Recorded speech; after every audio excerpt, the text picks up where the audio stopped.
स्वामी समर्थ. अधिक मासात 33 वस्तूचे दान का करावे? दान करणे गरजेचे आहे का? दान कुणाला आणि कसे करावे? नमस्कार मित्रांनो, कसे आहात तुम्ही? आशा करते की तुम्ही सर्व आनंदीच असाल. श्रीमद भागवत पुराणात एक अतिशय सुंदर ओळ आहे. नमो नमस्ते पुरुषोत्तमाय, म्हणजे जो काळ प्रत्यक्ष भगवान विष्णूंच्या नावाशी जोडला गेलेला आहे तो म्हणजे पवित्र अधिक मास, म्हणजेच आपला पुरुषोत्तम मास. आपले हिंदू संस्कृतीमध्ये या महिन्याला इतकं अलौकिक महत्त्व आहे की या काळात केलेल्या छोट्याशा पुण्याचे, छोट्याशा नामाचे फळ सुद्धा आपल्याला 1000 पटीने जास्त मिळते. म्हणूनच या महिन्यात दानधर्माची एक मोठी परंपरा आपल्याकडे चालत आलेली आहे. पण जेव्हा जेव्हा अधिक मास येतो तेव्हा आपल्या मनात अनेक प्रश्न निर्माण होतात. 33 याच वस्तूचे याच संख्येत दान का करायचं? नक्की कोणत्या वस्तू दान करायच्या? जर आर्थिक परिस्थिती नसेल तर 33 वस्तू दान करणे गरजेचे आहे का? दान कोणाला, कधी आणि कसं द्यायचं?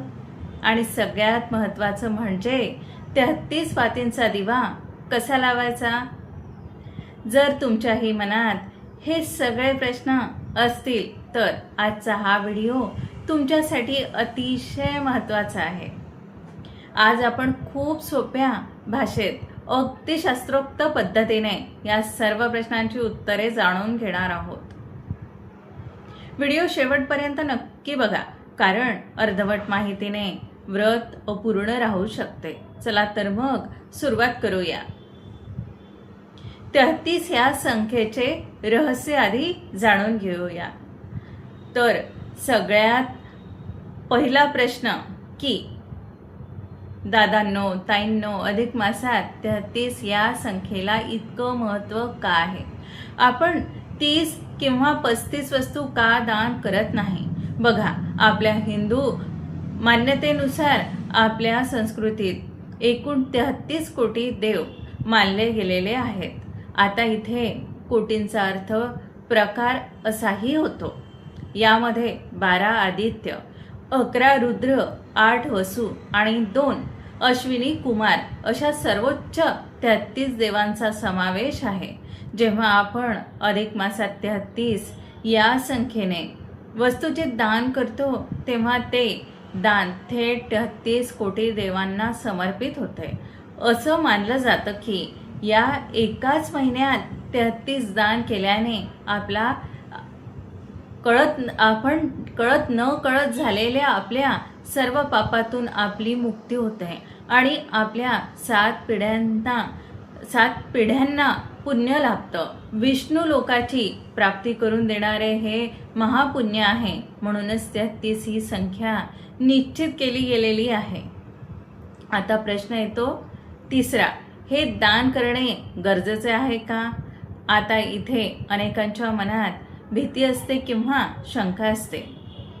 काही जण विचारतात, ताई, आमची परिस्थिती एवढी मोठी नाही, मग आम्ही 33 वस्तूंचे दान केले नाही तर देव कोपेल का?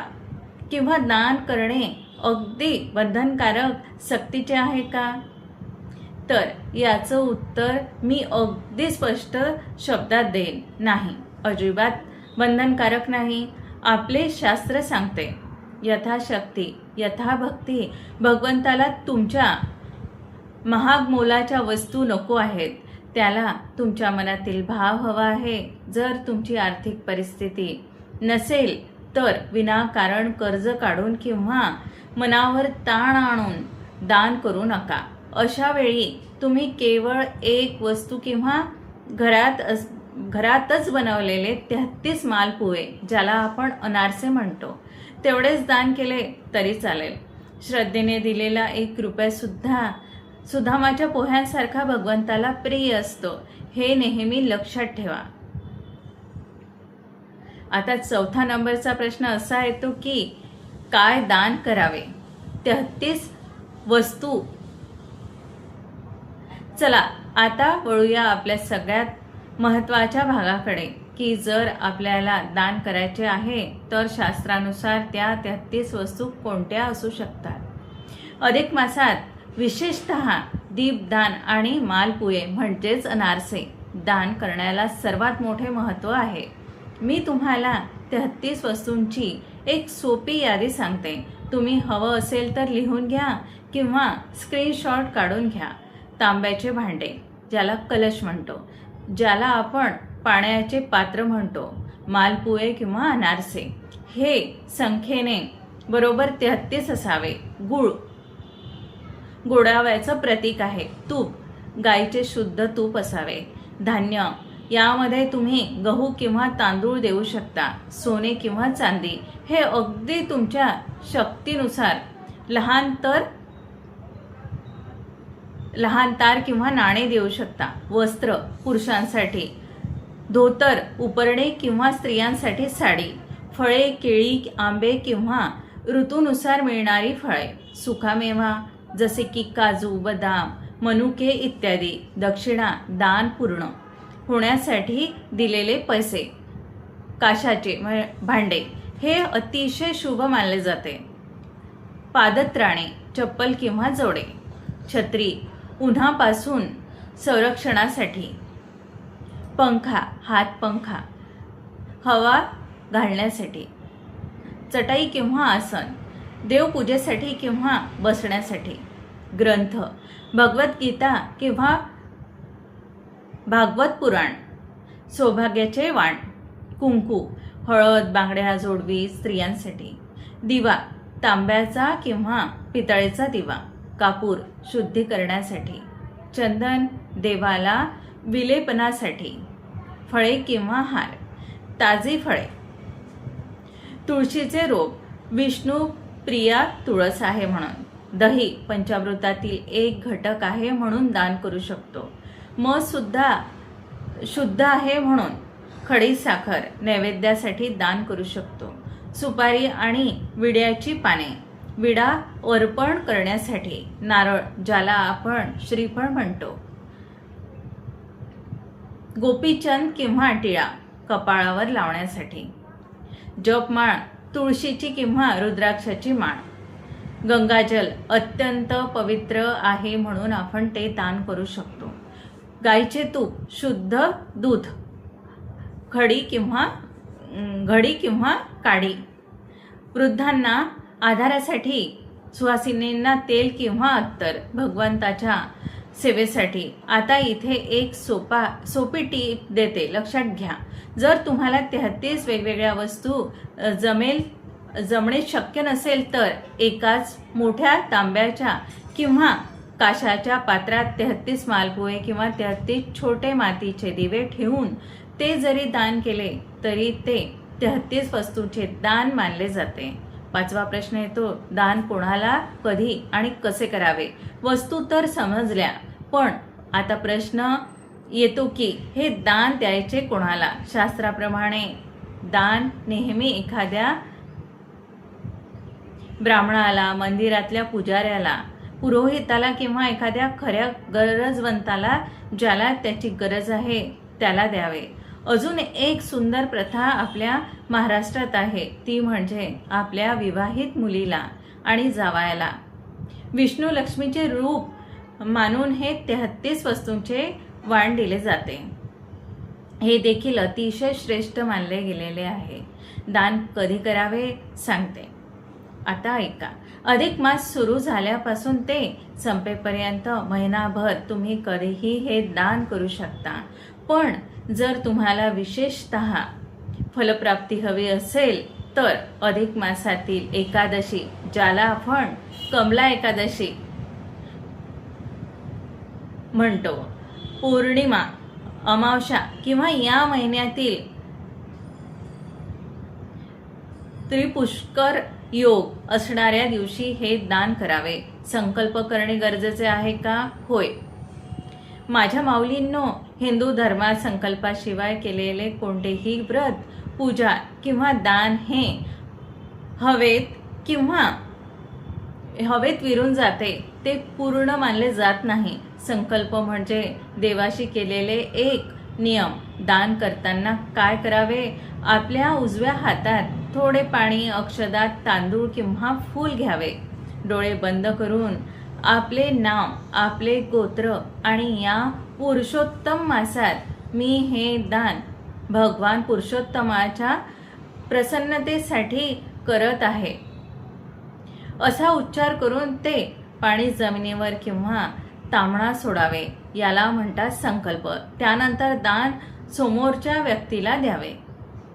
दान एकत्र करावे की वेगवेगळे हे सांगते, ऐका.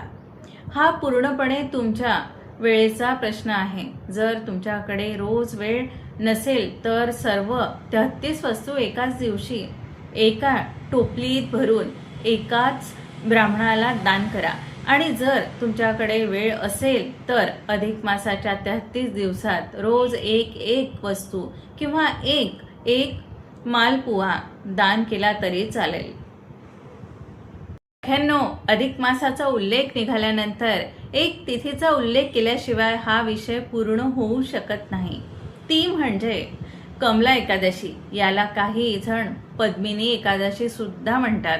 आपल्याला माहीतच आहे की वर्षभरात 24 एकादशी येतात, पण अधिक मासामुळे त्या वर्षी 26 एकादशी होतात जेव्हा अधिक मास येतो. या अधिक मासातील दोन्ही एकादशींना कमला एकादशी म्हटले जाते. कमला हे साक्षात माता लक्ष्मीचे नाव आहे आणि हा महिना भगवान विष्णूंचा आहे. त्यामुळे या दिवशी विष्णू लक्ष्मीची संयुक्त कृपा आपल्याला प्राप्त होते. या एकादशीचे महत्त्व किती अगाध आहे बघा. पद्मपुराणातील संदर्भ सांगते, शास्त्र सांगते की वर्षभरातील इतर सर्व 24 एकादशींचे व्रत केल्याने जे पुण्य मिळते ते पुण्य केवळ या एकादशीला, कमला एकादशीचे व्रत केल्याने मिळते. दारिद्र्य योगातून मुक्ती मिळते. जर तुमच्या घरात खूप आर्थिक चणचण असेल, पैशाची नड सुटत नसेल किंवा कर्जाचं डोंगर झालं असेल तर कमला एकादशीच्या दिवशी विष्णू लक्ष्मीची पूजा करून केलेले 33 वस्तूचे दान थेट दारिद्र्य नष्ट करते अशी मान्यता आहे. तसेच दुर्लभ योग ही एकादशी दर 3 वर्षांनी एकदा येते. त्यामुळे हा योग सोडू नका. या दिवशी उपवास ठेवणे शक्य नसेल तर सात्विक राहावे. रात्री विष्णू सहस्त्रनामाचा किंवा ओम नमो भगवते वासुदेवाय या मंत्राचा जप करत जागरण करावे. जर तुम्हाला महिनाभर दान करणे शक्य नसेल तर काळजी करू नका. या एकाच कमला एकादशीच्या दिवशी तुम्ही संकल्प करून 33 वस्तूंचे दान किंवा 33 वातींचे दान केले तरी तुमच्या संपूर्ण अधिक मासाचे व्रत सुफळ संपूर्ण होते. इतके अलौकिक महत्त्व या तिथीला लाभलेले आहे. आता प्रश्न येतो 33 वातींचे दीपदान. आता येऊया आजच्या व्हिडिओच्या शेवटच्या आणि अत्यंत महत्त्वाच्या विषयाकडे, जो म्हणजे 33 वातींचे दीपदान कसे करावे. अधिक मासात घरचा आणि मनाचा अंधार दूर करण्यासाठी दीपदानाला अनन्यसाधारण महत्त्व आहे. याचा विधी नीट समजून घ्या. साहित्य: आधी एक मोठा दिवा घ्या.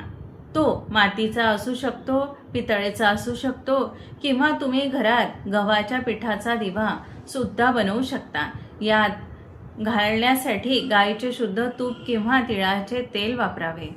वात कशी तयार करायची सांगते. कापसाच्या छोट्या छोट्या 33 वाती, सुट्या वाती घ्या.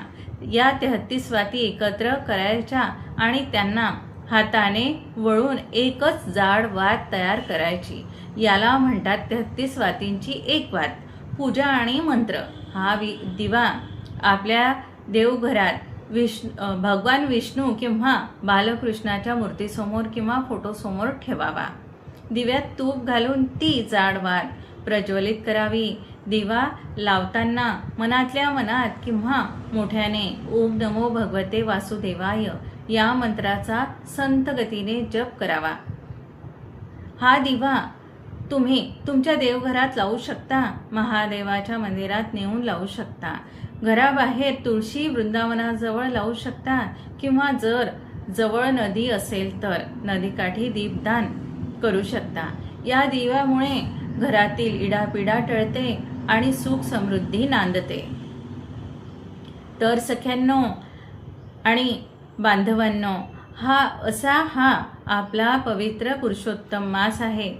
भक्तीचा, दानाचा आणि साधनेचा मास. या महिन्यात आपल्या ऐपतीप्रमाणे श्रद्धेने भगवंताची सेवा करा. मला पूर्ण विश्वास आहे की आजचा हा व्हिडिओमुळे तुमच्या मनातील अधिक मासाच्या दानाविषयीच्या सर्व शंका दूर झाल्या असतील. हा व्हिडिओ तुमच्या मित्रपरिवारांसोबत, नातेवाईकांसोबत नक्की शेअर करा, जेणेकरून त्यांनाही या पुण्याचा लाभ घेता येईल. तुम्हाला हा व्हिडिओ कसा वाटला मला कमेंट करून नक्की सांगा. चॅनलवर नवीन असाल तर सबस्क्राईब करायला विसरू नका. तसेच कमेंट बॉक्समध्ये श्री स्वामी समर्थ, ओम नमो भगवते वासुदेवाय, ओम नमः शिवाय लिहायला विसरू नका. पुन्हा भेटूया अशाच एका सुंदर आणि माहितीपूर्ण व्हिडिओमध्ये. तोपर्यंत भगवान पुरुषोत्तमाची कृपा तुमच्यावर कायम राहो हीच प्रार्थना.